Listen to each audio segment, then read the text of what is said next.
and just hit the upload button. And let's go do our pull and then see what this is going to do. I'm expecting it's going to go up in power. The Kraftwerks kit on AP1 with the headers, the exhaust, the test pipe, and the kit itself, it should do about 380 to 400 horsepower. It can do more with better octane, but we don't want to be greedy and push things too far. You should definitely go see it increase. Let's go ahead and try this right now. Let's go live, start it.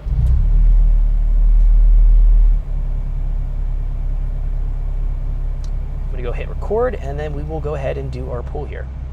Let's actually go to view and jump into our sensor overlay. Let's do Control L, clear that out. And let's go here and hit record.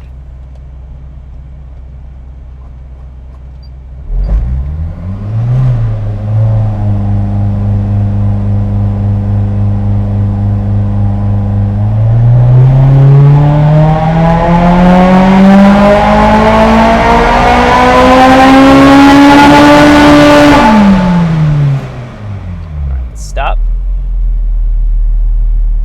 Let's go ahead and shut it down. All right, let's go ahead and take a look at the dyno graph. We can see we're 392 and we're 244. So massive difference right there. I'm definitely happy with that. And let's go evaluate our data here in our data log. All right, let's take a look at our fuel. Looks like our fuel here might be a little bit lean on that crossover point still, about 4,600. You can see it goes a little bit lean, comes back in here. Have to add a little bit of fuel, and on the top end of the table here, it was tracking pretty close. Now we do see the wideband's a little bit choppy. I have found that the Kpro samples the wideband input a little bit slower than what the wideband can output. So I do see this behavior here if you're using the analog option to monitor your fuel and you're not running the PRB primary factory sensor. If you're in an RSX application, for example, those plot very nicely, but the analog output here does not. We can see we hear about, again, 14 pounds of boost. Our timing here went to 16 degrees. We saw no knock count. Let's actually go into our ignition template here.